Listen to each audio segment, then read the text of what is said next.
Okay. All right. Thank you very much for joining us, everybody, to School of Mitzvot. Thank you for joining us on this beautiful Tuesday morning. We would like to, first of all, thank our dear hosts, Dr. and Dr. Shona Shapui. Thank you very much. Appreciate it greatly. May your home always be open for mitzvot, for smachot, for happy occasions, for festive things, God willing. We greatly appreciate it. And we're back in our study of Pirkei Avot, Baruch Hashem. And it's very important to continue. I mean, we learned a lot, Baruch Hashem, up until Shavuot, and now it's a good time to keep it going, keep the momentum going forward, God willing, that we should continue to learn the great words of our sages, Chachmei Israel. So first of all, let's begin with the Mishnah we're going to learn today. It says the following.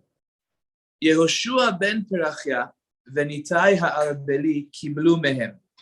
So Rabbi Yehoshua ben Perachia and Nitai ha'arbeli were the ones who received the tradition from Yossi ben Yochanan and from Yossi ben Yoezer. These great rabbis said the following. I'm going to read it inside. First of all, aseh lecha rav. Make for yourself a rabbi. Number two, ukne lecha chaver. Acquire for yourself a friend. Number three, vehevei dan et kol ha'adam lekav zechut. And make sure that you judge every person favorably. Three very important teachings from Rabbi Yehoshua ben Perachia. That's number one. So before we get into analyzing what Rabbi Yehoshua ben Perachia wanted to teach us, I think it's first of all important to know who was Rabbi Yehoshua ben Perachia. What do we know about him from the Talmud? What's his background? So Rabbi Yehoshua ben Perachia was one of the great Tanaim, one of the great sages of the time of the Mishnah, the early Mishnah. He was one of the sages from the earlier Tanaim. We're talking middle of the Second Temple, that period. Now, the Gemara says a couple of very interesting stories about Rabbi Yehoshua ben Perachia and some interesting teachings as well, which I'd like to share just to get a glimpse of who this man was. So Rabbi Yehoshua ben Perachia was actually the Rebbe of none other than Yeshu, believe it or not. It's a very interesting thing. The Gemara tells us a very interesting story about him, about what happened. It says that Rabbi Yehoshua ben Perachia was exiled to Alexandria of Egypt. The reason that he was exiled was because because Yanai HaMelech, King Yanai, was attacking all the rabbis. He had some kind of vendetta for all the different rabbis, and he was killing everybody.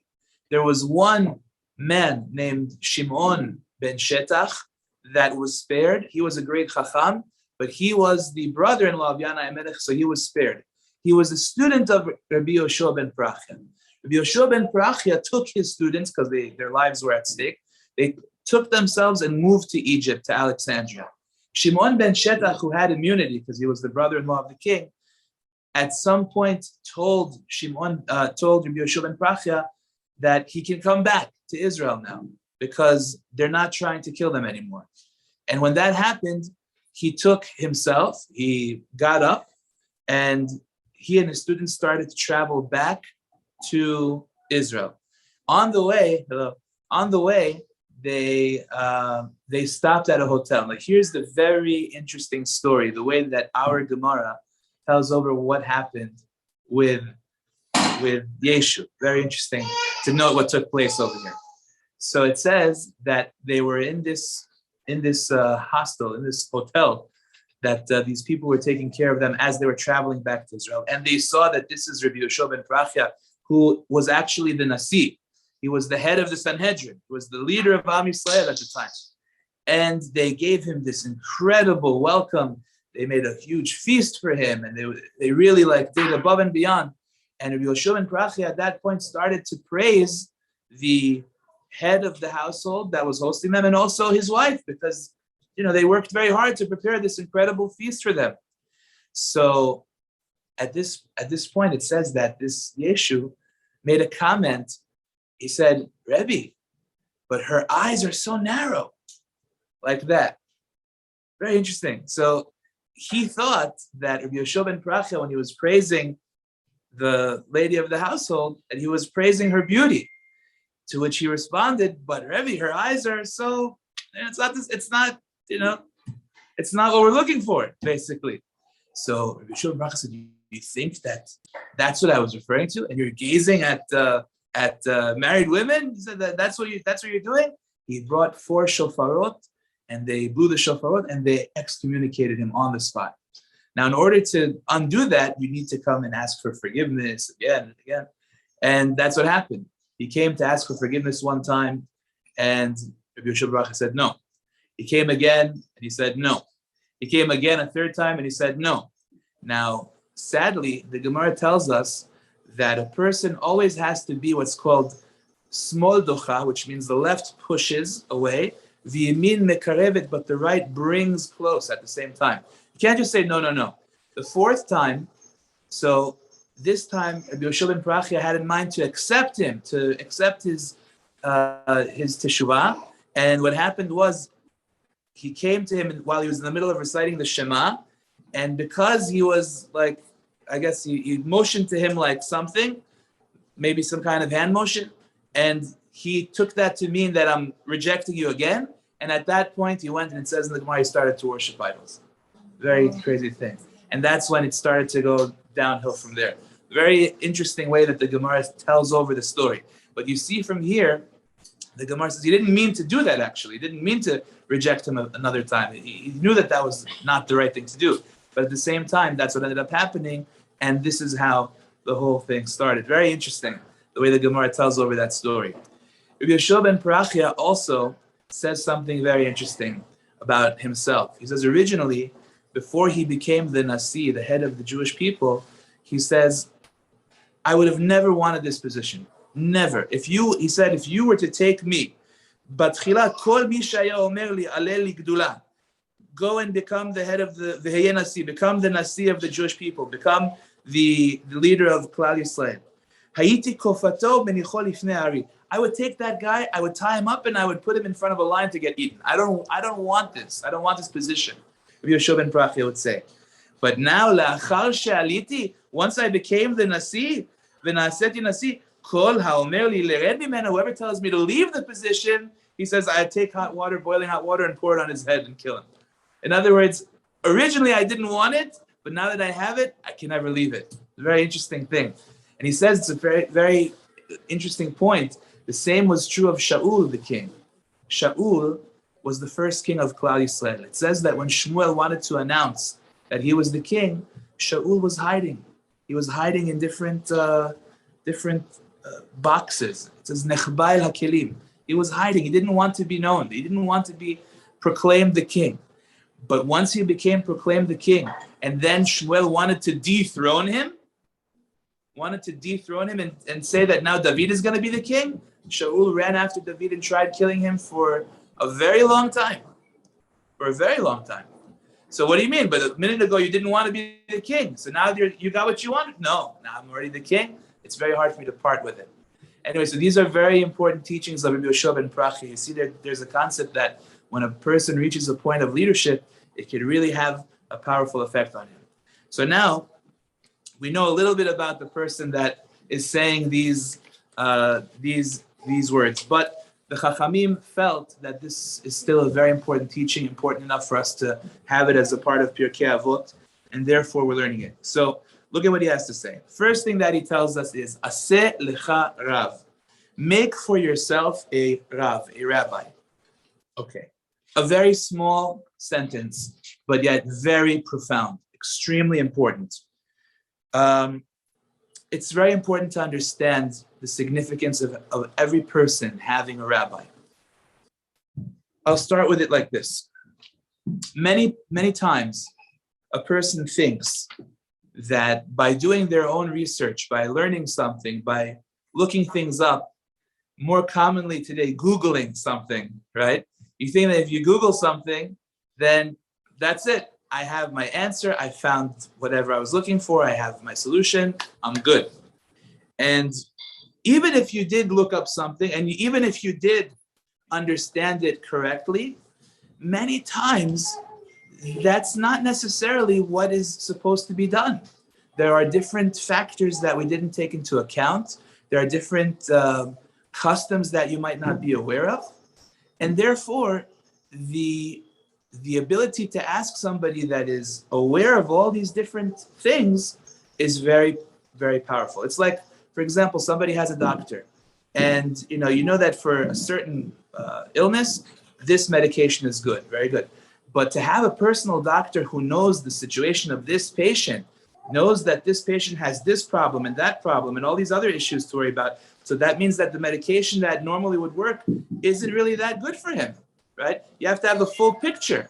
So what might necessarily be good for somebody might not be the same for somebody else. So asele harav is very important as far as that's concerned.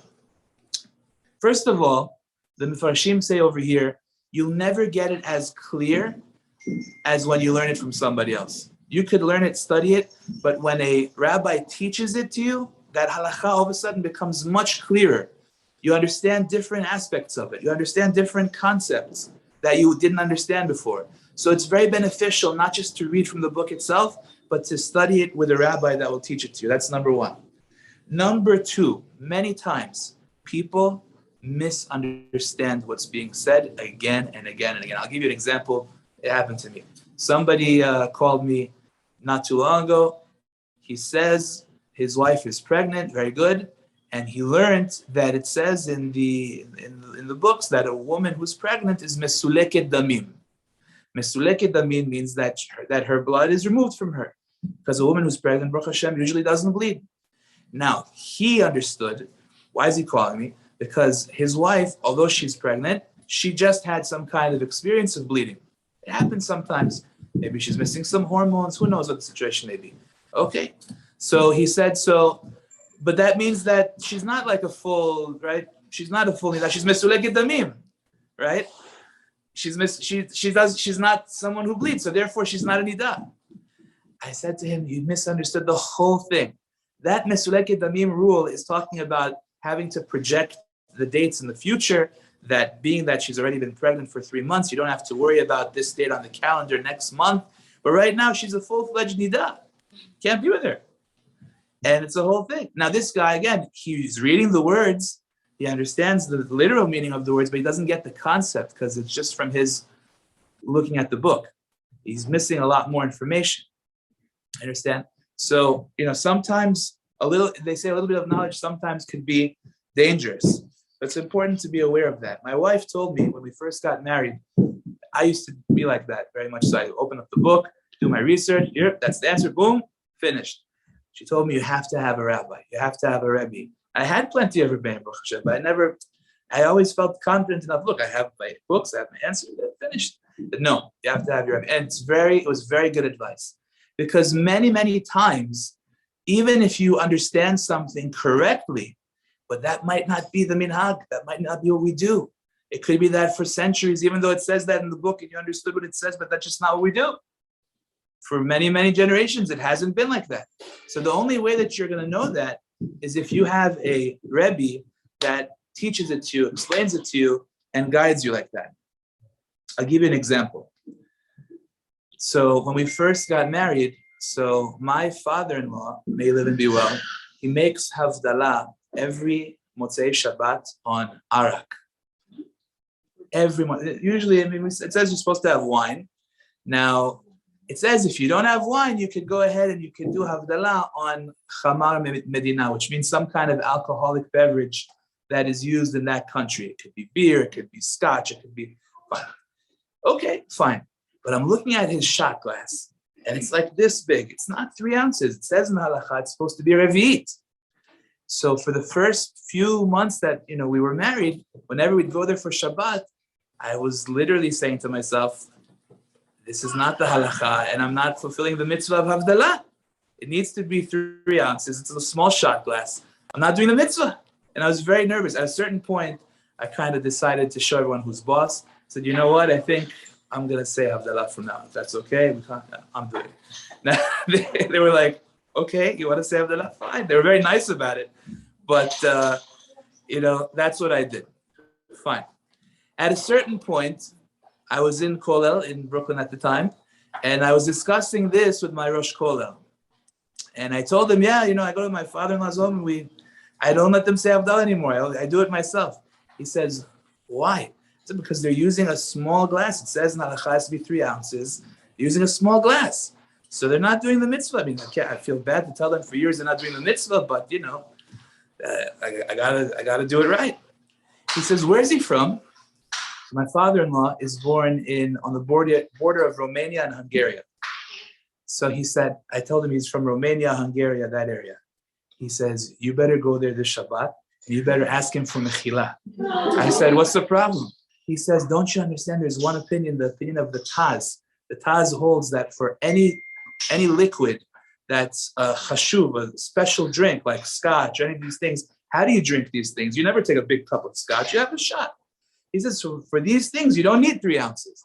He says that all the Hungarian Jews, they make Havdalah on small cups like that. All of them. So he said, you have to go there and ask him for mechila and keep your mouth shut. I said, okay, fine. We went there. I asked him for forgiveness. He said, no, don't worry. It's fine. You could still make Havdalah if you want. Anyway, but it's just important to know. I would have never known that. I would have never, ever known that there's such a thing, because I'm looking at the book. The book says this, and this is what I want to do. I don't want to do anything wrong. And they're messing up. Meanwhile, little do I know that for hundreds of years, they're making Havdalah this way. Okay? Fine. And it's based on a halachic opinion too. So who can tell them to stop? It's important to be aware that these things do exist. So Aselech Harav, make for yourself a rabbi, is so important because there's so much that we don't know, that we're unaware of. And we might look at somebody like he's a goy, meanwhile he's doing the minhag of his forefathers for so many years. It's very important to think about that. A lot of times as well, people look at things that are written in books and they are so well-meaning, but they just don't understand what should be done and what shouldn't be done. They say over from Chaim Brisker that the books teach you what to say, but a Rebbe can teach you what not to say. He'll teach you how to behave, what is supposed to be done and what not supposed to be done. I'll give you an example. I don't know if I've shared this story with you before in the past, but this happened probably around 15 years ago in Deal, New Jersey. Deal, New Jersey, place with a lot of Syrian Jews, may they live and be well. It was Motzei Shabbat on a freezing Motzei Shabbat winter night, and there was a crazy blizzard outside. It was a snowstorm with a few inches of snow, and it was just coming down like crazy. And what happened was, there was this very well-meaning Jew in shul, and he had learned that one of the very great ways to atone for some heavy-duty sins that a person may have done in his past is what's called Gilgal Sheleg. You guys know what Gilgal Sheleg means? To roll around in the snow. You drop all the clothing in front of whatever, nobody's there, just you and the snow. You get yourself in that snow and you roll. You roll until you are frozen. Until you are absolutely just, an icicle. You go and back and forth, okay? Now, again, I'm sure this guy knows his past. He knows he has things that he needs to take care of. And he said this is his moment of opportunity. I mean, you can't do this in your own backyard. Your wife and kids are going to look at you like you're a nut job, right? So here you're at the shul, and very good. Tons of snow, blizzard, everything is set in place. Everybody leaves shul after Arvit. This guy goes, takes off his clothing, goes to the outside, closes the door, starts to roll back and forth in the snow, up, down. He is freezing. He says, no, I need to do more. He keeps on going till he can't go anymore. He is like a popsicle. Okay, fine. Goes back, opens his door. It's locked. He didn't realize that it locks automatically. So now he's frozen. He's literally frozen. Now what is he gonna do? You can't go outside to the neighbor, ask for help. Not really much you could do, he is, trying, and he realizes there's nothing to do. He's going to have to smash the glass open with his bare fist, or else he's going to die. So he literally smashes open the glass, unlocks the door, opens it, and the sirens go off, the alarms go off, the whole world. All of a sudden, everybody's showing up at the shul. What happened? There was a break-in, the whole thing, and that's how the story got out. So now, had this wonderful gentleman had a rabbi that he would have consulted with, he would have asked the rabbi, is this something that we do, yes or no? And the answer would have been, listen, the chachamim of our generation say that today we don't do these things. Today, instead, we learn more Torah. When was the last time you learned a page of Talmud? Or we learn, we give more tzedakah. We do things to do, that are helpful, that are for our generation. We don't roll around in snow. It's not for our generation. There is such a concept. So had he had a rabbi that would tell him that, then that would have been a lot better for this person. Moreover, it's important to understand that a lot of times people don't understand how much they are harming themselves. People don't get that they are doing damage to themselves. They don't understand. And if they have a rabbi that they are machnia themselves to, which means that they make themselves humble before this rabbi and they listen to what he has to tell them without question, they will be doing themselves the best possible favor. I can't tell you how many machlokot, how many arguments between families would have been avoided, how many arguments between partners would be avoided if they would simply just allow somebody from the outside to look at their situation and to say, look, you are about to lose your, whoever it may be, your best friend, your brother, your son, whoever it may be. If they would simply allow this rabbi to explain to them, and not only to explain, but then to listen to what he has to say, trusting that this is a chacham b'Torah. He knows what he's telling you. And he has nothing to gain from this either. It's not like he's after he makes peace between you and your brother, now he's putting money in his pocket because of that. He doesn't get anything from this. He's just trying to help you. He's just trying to help you to grow. He's trying to help you to make peace with your family or with your partner. And you refuse to listen. I'm not saying you, I'm just saying that person that we're talking about. So they don't understand that they're harming themselves so much by not having this relationship with their rabbi, where they understand that in this relationship, the rabbi is somebody that understands the Torah Kedosha and is here to help you, to help you heal yourself. The Rambam writes that the Chachamim, just like we have doctors, spiritual doctors, the Rambam says that the Chachamim are the spiritual doctors. They are the Rofei HaNefesh, the doctors of the soul. And they're here to help this person to heal himself. It would have been so much better had this person listened.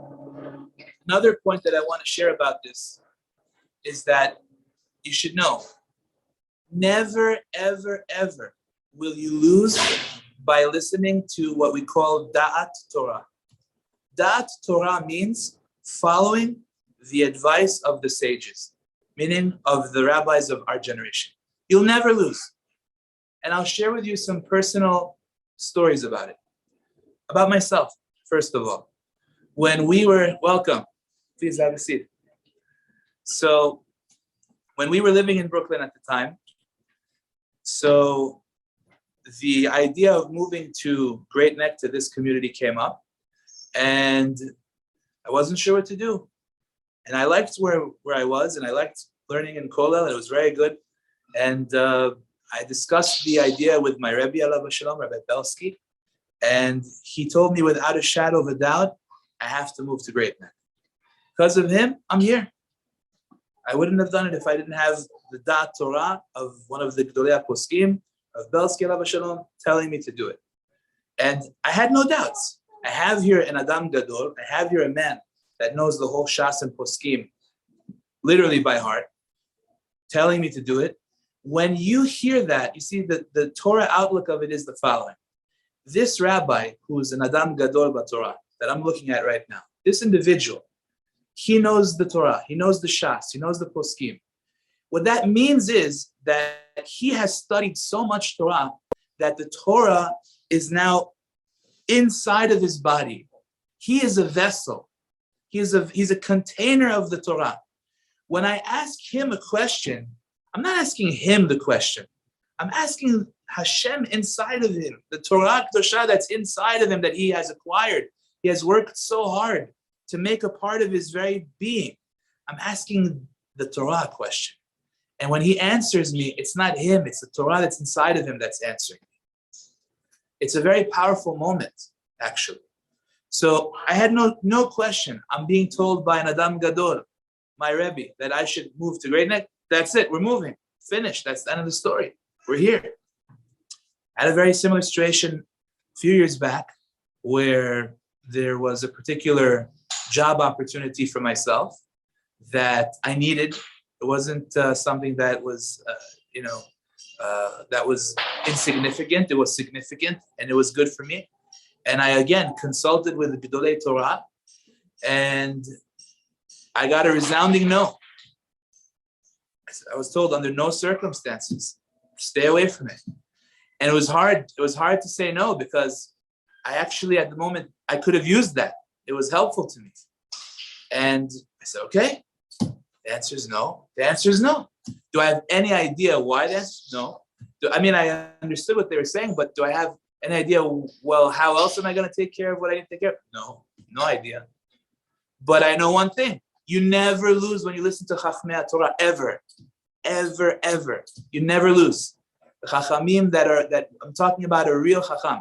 Who's a real Chacham? It says in the Gemara, Ki siftei kohen yishmeru dat, Torah yevakshu mipihu, ki malach Hashem tzavakotu. Which means that the Gemara tells us that you have to search for a particular rabbi that's like an angel. It's hard criteria. It has to be that this rabbi is like a malach. He's an angel. He's someone that's like an angel, which means that he's all Torah, all mitzvot. That's it. And he's not looking for every 2 minutes another, like these guys at the whatever center that every 2 minutes is another $5,000, another $10,000, everything is another $50,000. That's not what he's doing. All he's trying to do is Torah and mitzvot, teach Torah and mitzvot. He's an angel.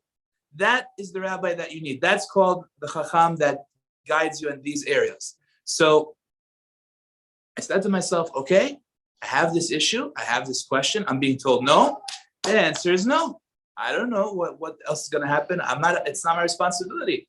My responsibility is to get guidance from the Gedolei Torah, and I run with it. And Shtabach Shemolad, because of that, we have our shul. If I would have gone with that, who knows where it would have been. But if not, since I listened to the Gedolei Torah, and I asked them, this was actually an opportunity again in a Jewish realm, and I said to the rabbi at the time I was talking to, I said, but Rabbi, what about the good things that can happen there? What about me, teaching them, etc.? He said, Zad Hashem, you'll open up your own place and you'll teach the same people. And that bracha came true. Literally the same kids that I was talking about over there. It's the same. It's unbelievable. Anyway, Rabotai, my point is when Chazal say Aseh lecha Rav, the reason is because you gain so much. You first of all have clarity. You second of all understand what's supposed to happen in terms of your own personal conduct, your own personal behavior. And most importantly, you really never lose. Because a real rabbi, a real tzaddik that we're looking up to him and we're saying, wow, this is a real malach, you'll never lose by following such a person. Baruch Hashem. So that's a very important part of this discussion. Aseh lecha Rav, that's the very important teaching of Rabbi Yehoshua ben Parachia. Okay, let's continue. The Mishnah then goes on to say, Ukneh lecha chaver, you shall acquire for yourself a friend. The question now is again, okay, so I have to have a friend. Why do I have to have a friend, first of all? Second of all, what does it mean, Ukneh lecha chaver? Acquire for yourself a friend. Make for yourself a rabbi. But acquire means with money. What do you mean, buy a friend? Where are the friends for sale? What is that? How's that work? So Rabbeinu Yonah, one of the great mefarshim on Pirkei Avot and on Shas, Rabbeinu Yonah says that you need a friend for three main purposes. Number one, you need a friend with whom you can study Torah. That's number one. You have to be able to have somebody that you can talk in Torah with that person. That's number one.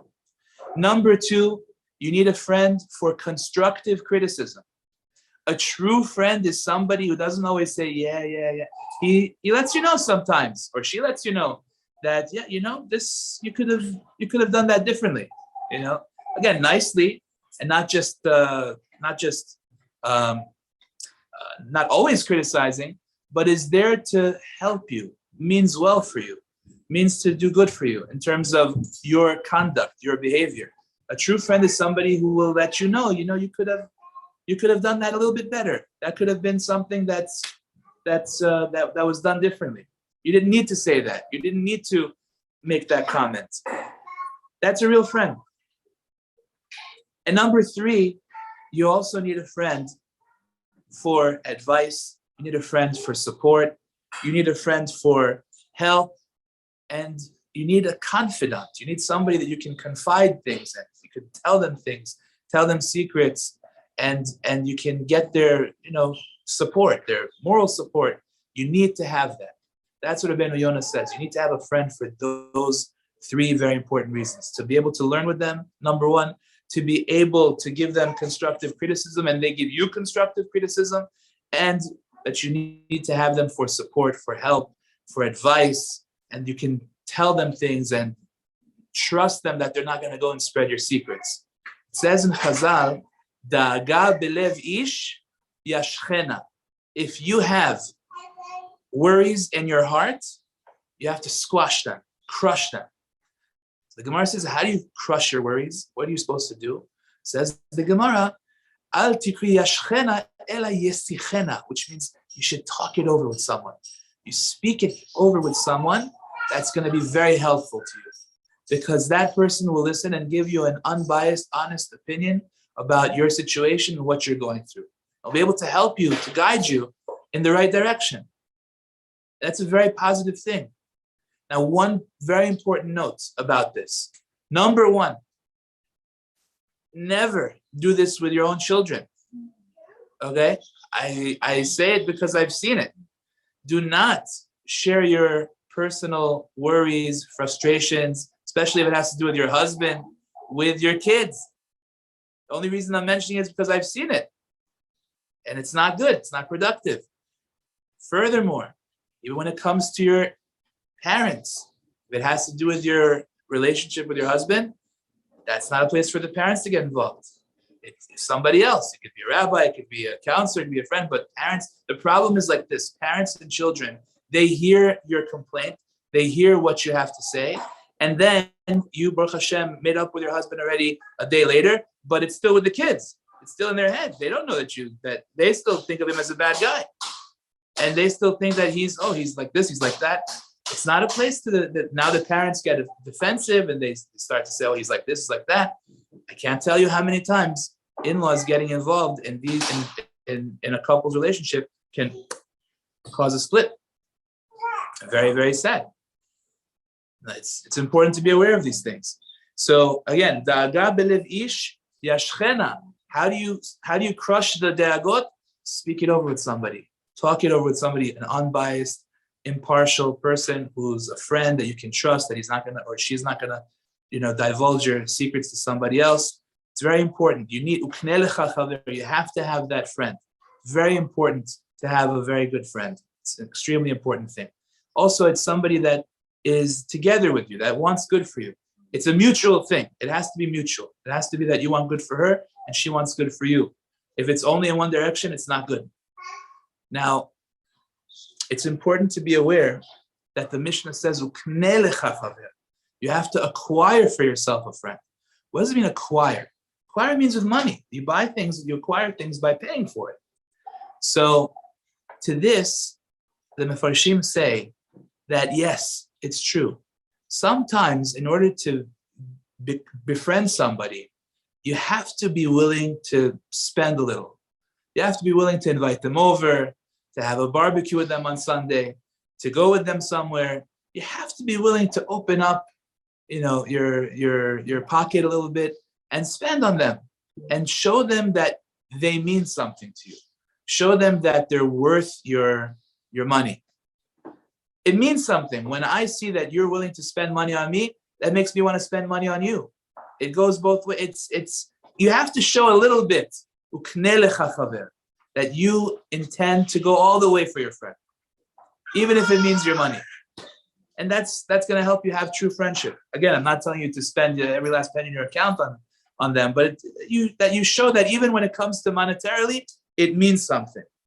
That's why the Mishnah specifically says, because if you open up your pocket a little bit with them, then it'll make them feel very good.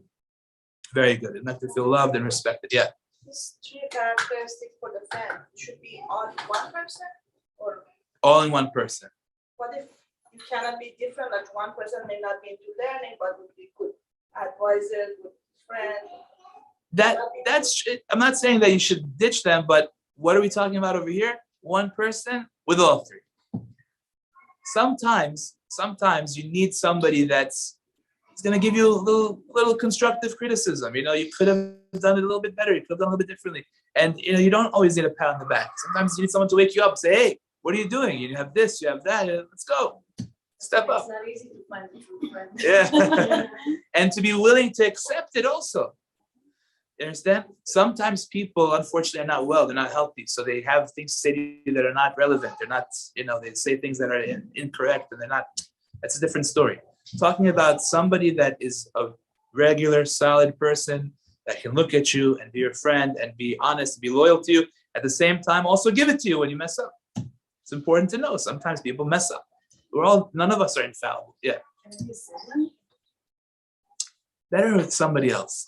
Sibling is good. It's very good, but it's family already, and there's already a different relationship there. It needs to be somebody completely impartial, totally not related. That's the second part of this Mishnah. And last but not least, says the Mishnah, Vehevei dan et kol adam lekaf zechu. We have a mitzvah to judge our fellow favorably. Not the easiest thing to do.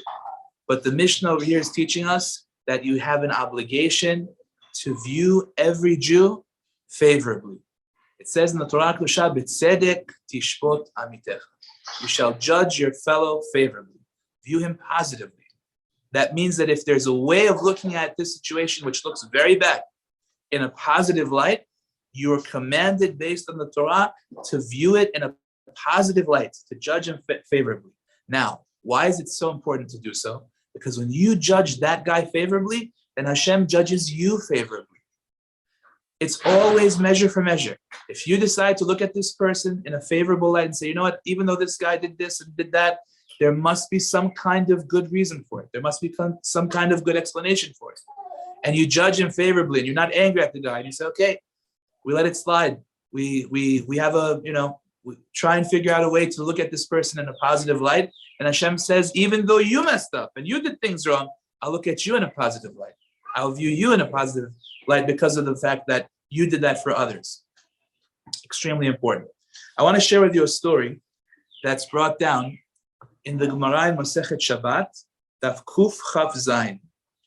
The Gemara tells us a very interesting story. According to the She'iltot, this was actually none other than Rabbi Akiva and Rabbi Eliezer ben Hurkinus. And what it says is the following: Maaseh Rabbi Akiva ben Yosef Shaya Musar to Rabbi Eliezer ben Hurkinus. Rabbi Akiva was working for Rabbi Eliezer ben Hurkinus for 3 years.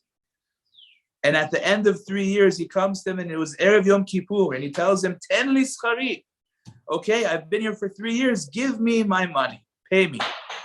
Ve'elech ve'azun et ishti u'banai. And I'll go and I will sustain my wife and my children. Amar lo. So he said to him, En li ma'ot. Sorry, I don't have any money. Now again, I've been working for 3 years. 3 years. Sorry, I don't have any money. Amar lo. So he says to him, okay, no problem. Ten li perot, give me fruit. At least I could take the fruit and I could sell it and make money that way. Amar lo en li.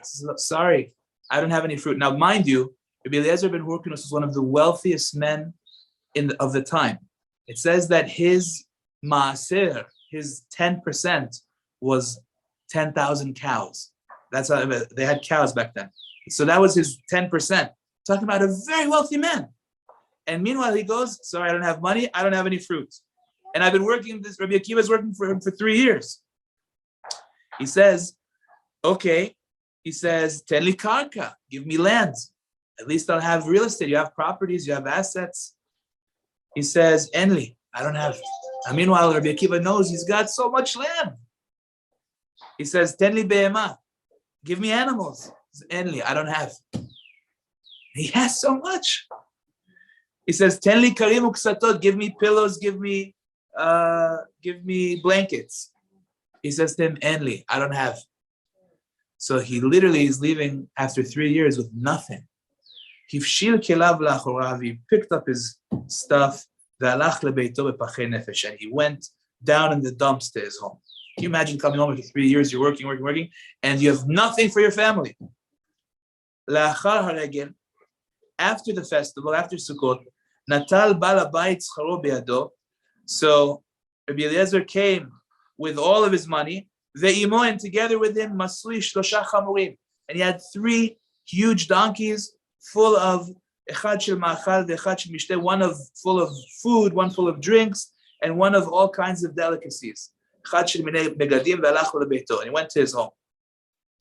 Achal she'achlu ve'shatu, they ate together, they rejoiced together, and then Natan lo scharo, he paid him everything that he owed him. Amar lo, he said to him, B'sha'ah she'amarta li, ten li schechari, ve'amarti en li ma'ot. When you asked me for the money, and I said I don't have money, b'mecha shadetani, what did you suspect was going on? Amarti, I said, Shema prakmatya bezol nizdamna lecha ve'lakachta behen. I said, maybe you got merchandise for cheap, and you had to spend all your money on it. He says, and when I told you that I don't have any animals, what did you think? He says, I said, maybe you rented them all out to people. He says, when I told you that I don't have any land to give you, what were you thinking? He says, maybe you rented it out to other sharecroppers that they should work it. He says, and when I told you that I don't have any fruit to give you, what were you thinking? He says, maybe you didn't take maaser off the fruit, and that's why you couldn't give it to me. He says, and when I told you I don't have any blankets and pillows, what were you thinking? He says, maybe you consecrated all your property to the Bet HaMikdash because of something. He says, I swear by God, that's what happened. He says, my son, Hurkinus, wasn't learning enough Torah, and I wanted to make a neder so that he should learn. And that's why I didn't have anything to give you. And he says, and because you judged me favorably, Hashem should judge you favorably. He says, literally, everything that he was asking, everything, Rabbi Akiva judged him favorably. It's a very hard job to actually judge somebody favorably when you've been working for him for 3 years and this is what happens. Very difficult thing to do. But that's what's required of us. Because if you see somebody in general is a God-fearing Jew, somebody who's supposedly doing everything right, and you see something that's a questionable act, our job is to judge him favorably. Very important to remember that. Let's see how we're doing on time over here. Okay, everybody, I'm sorry I have to end the class early today, but thank you for joining us. Chazakim Bukhir, and we'll continue being there next week. Thank you so much.